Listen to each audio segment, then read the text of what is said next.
پاکستان اس وقت وجود نہیں رکھتا تھا، یاد رکھیے گا، لیکن حدیث مبارکہ میں جب اس خطے کا ذکر کیا گیا ہے تو 4 الفاظ استعمال فرمائے گئے ہیں۔ سیدی رسول اللہ نے لفظ ہند استعمال فرمایا ہے۔ سیدی رسول اللہ کی بڑی مشہور حدیث شریف ہے جس کا مفہوم ہے کہ میں عرب ہوں لیکن عرب مجھ میں سے نہیں، میں ہند میں سے نہیں ہوں لیکن ہند مجھ میں ہے۔ بڑی مشہور ماشاءاللہ خوبصورت ترین حدیث ہے۔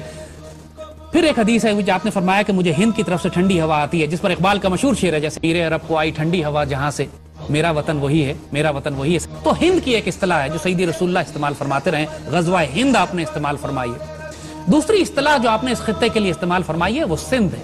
ایک حدیث شریف ہے جس میں آپ نے فرمایا کہ میری فوج کے لشکر سندھ اور ہند پر حملے کریں گے۔ تو سندھ، محمد بن قاسم آپ کو یاد ہے وہ سندھ پر آئے تھے، اور اس وقت سندھ تقریباً آدھا پاکستان تھا۔ محمد بن قاسم ملتان تک تشریف لائے تھے اور یہ علاقہ آپ نے فتح کیا تھا۔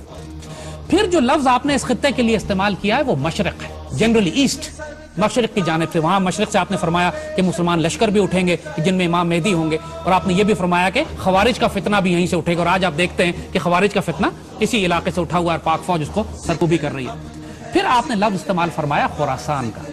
خراسان میں بھی جو حدیث مبارکہ ہیں آپ نے اس میں جو لفظ استعمال فرمایا قبلہ خراسان یا قبل خراسان، جس کو جو مرضی اعراب لگا لیں آپ، اعراب پہ اگر آپ اختلاف کرتے ہیں، یعنی خراسان سے پہلے یا خراسان کی جانب، یہ دونوں لفظ استعمال ہوئے ہیں۔ اور ایک آدھ حدیث میں خراسان کا لفظ بھی استعمال ہوا ہے، جو پاکستان کا شمالی حصہ ہے، بلوچستان سے لے کر پورا ہمارا فرنٹیئر ٹرائبل ایریا سے لے کے پورا ناردرن پاکستان، یہ بھی خراسان ہے۔ سو اگر آپ تینوں ڈیفینیشن لے لیں، ترجمہ لے لیں کہ خراسان لے لیں، خراسان کی جانب لے لیں، خراسان سے پہلے لے لیں، جو بھی ترجمہ آپ لیتے ہیں اس میں سارا شمالی پاکستان شامل ہو جاتا ہے۔ اور مشرق جب کہتے ہیں تب بھی پاکستان شامل ہوتا ہے، ہند جب کہتے ہیں تب بھی پاکستان شامل ہوتا ہے، کیونکہ ہند جو ہے اب تقسیم ہو کر مشرق ہند اور مسلم ہند میں تبدیل ہو گیا۔ سیدی رسول اللہ نے جنرل ڈائریکشن کی بات کی ہے خراسان کی جانب، پھر آپ نے فرمایا مشرق کی جانب، پھر آپ نے فرمایا ہند کی جانب۔ تو یہ ایک جنرل ایریا ہے، لہٰذا کوئی پن پوائنٹ ایریا نہیں ہے یہ کہ یہ کہیں کہ صاحب یہ علاقہ صرف ایران میں ہے، یہ علاقہ صرف افغانستان میں ہے، یہ علاقہ پاکستان ہے۔ اس میں اب اس کی وجہ ہم آپ کو بتاتے ہیں کیوں کہ ہم یہ بات کر رہے ہیں کہ خراسان کی احادیث مبارکہ کو آپ غزوہ ہند کی احادیث سے الگ نہیں کر سکتے۔ آپ کسی صورت میں حضور صلی اللہ علیہ وآلہ وسلم کی وہ احادیث مبارکہ جو سیدی رسول اللہ نے ہند کے بارے میں فرمائی ہیں ان کو، کیونکہ یہ سارا علاقہ ایک ہی ہے، ہند، مشرق اور خراسان یہ ایک پیکج ہے، اور احادیث مبارکہ اس میں آپس میں جڑی ہوئی ہیں۔ ہند کے بارے میں ایک بڑی مشہور حدیث ہے سیدی رسول اللہ نے جو فرمائی، اور ہم پڑھ کے سناتے ہیں۔ حضرت ابو ہریرہ رضی اللہ تعالیٰ عنہ سے روایت ہے کہ سیدی نے ہندوستان کا تذکرہ کیا اور فرمایا ضرور تمہارا ایک لشکر ہندوستان سے جنگ کرے گا، اور اللہ ان مجاہدین کو فتح عطا فرمائے گا، حتیٰ کہ مجاہدین ان ہندو بادشاہوں کو بیڑیوں میں جکڑ کر لائیں گے، اور اللہ اس عظیم جہاد کی برکت سے ان مجاہدین کی مغفرت فرمائے گا۔ پھر یہ مسلمان واپس پلٹیں گے تو عیسیٰ علیہ السلام کو شام میں پائیں گے۔ یہ نوٹ کیجئے گا، بڑی اہم بات ہے، اس لیے کہ خراسان والی حدیث میں بھی اس کا ذکر آتا ہے، لہٰذا ہم اس کو جوڑیں گے اس سے۔ اس پر حضرت ابو ہریرہ فرماتے ہیں کہ اگر میں نے یہ غزوہ پایا، غزوہ ہند پایا، تو میں اپنا سارا مال و اسباب بیچ دوں گا اور میں اس میں شامل ہوں گا، اور جب پلٹوں گا تو میں ایک آزاد ابو ہریرہ ہوں گا جو عیسیٰ علیہ السلام کو شام میں پائے گا۔ اور پھر وہ حضور سے کہتے ہیں کہ سیدی کیا میں عیسیٰ علیہ السلام کو یہ بتا سکتا ہوں کہ میں آپ کا صحابی ہوں؟ حضور اس پہ مسکرا پڑے، معصوم سوال تھا، حضور مسکرا پڑے، کہتے ہیں بہت مشکل، بہت مشکل۔ اب اس کو یاد رکھیے گا، دیکھیے ایک بات، سیدی رسول اللہ نے اس ایک حدیث میں پوری ملٹری اسٹریٹجی کلیئر کر دی ہے کہ آئندہ آنے والے وقتوں میں کیا ہونے والا ہے۔ مسلمانوں کی ایک فوج ہندوستان سے جنگ کرے گی، اور پوری دنیا اس بات سے واقف ہے، اس میں کسی کو ڈاؤٹ نہیں ہے کہ وہ فوج پاک فوج ہے۔ یہ پاکستان سیدی رسول اللہ نے اپنی نگرانی میں تیار کروایا تھا۔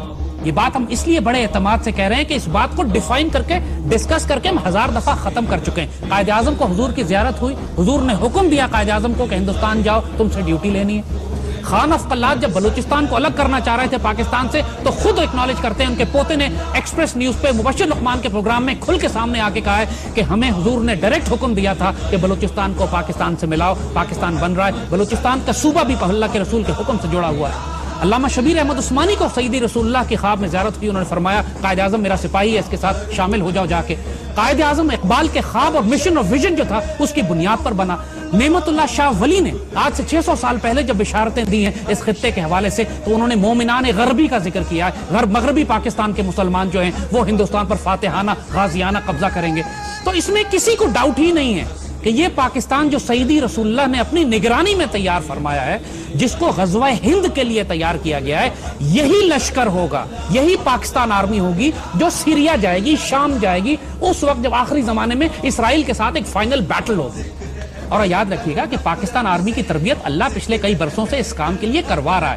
ہم مسلم دنیا کی واحد آرمی ہے جو غزوہ ہند بھی لڑ رہی ہے، ہم انڈیا سے بھی لڑ رہے ہیں، ہم خوارج کے خلاف بھی لڑ رہے ہیں، اور ہم یہودیوں کے خلاف شام میں لڑ چکے ہیں۔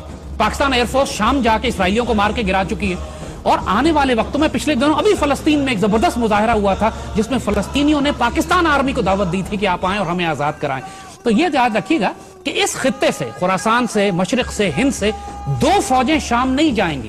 حضور نے جب خراسان والی فوج کا ذکر کیا ہے تو وہاں بھی حضور نے فرمایا کہ خراسان سے ایک فوج اٹھے گی جس کے اندر امام مہدی ہوں گے، وہ فوج شام میں جائے گی۔ ایک حدیث شریف ہے، ہم آپ کو بتائیں، بڑی اہم حدیث شریف ہے۔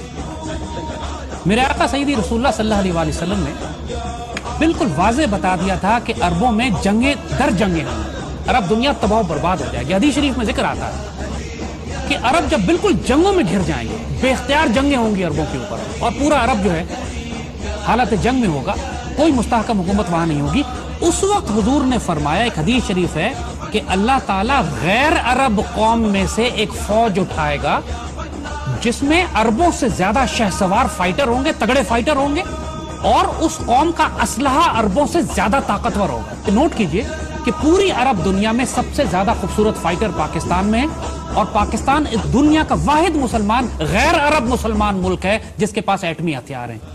یہ بھی بشارت پاکستان کے لیے سیدی رسول اللہ دے چکے ہیں عربوں کی حفاظت کے لیے۔ اور آپ نوٹ کریں گے کہ پچھلے 30 سال سے جب بھی عربوں کو خطرہ ہوا ہے، ان کی حفاظت کے لیے یہی غیر عرب فوج گئی ہے جس کے ہتھیار عربوں سے بہتر تھے، جس کے فائٹر عربوں سے بہتر تھے۔ اللہ اکبر، یہ پاک فوج ہی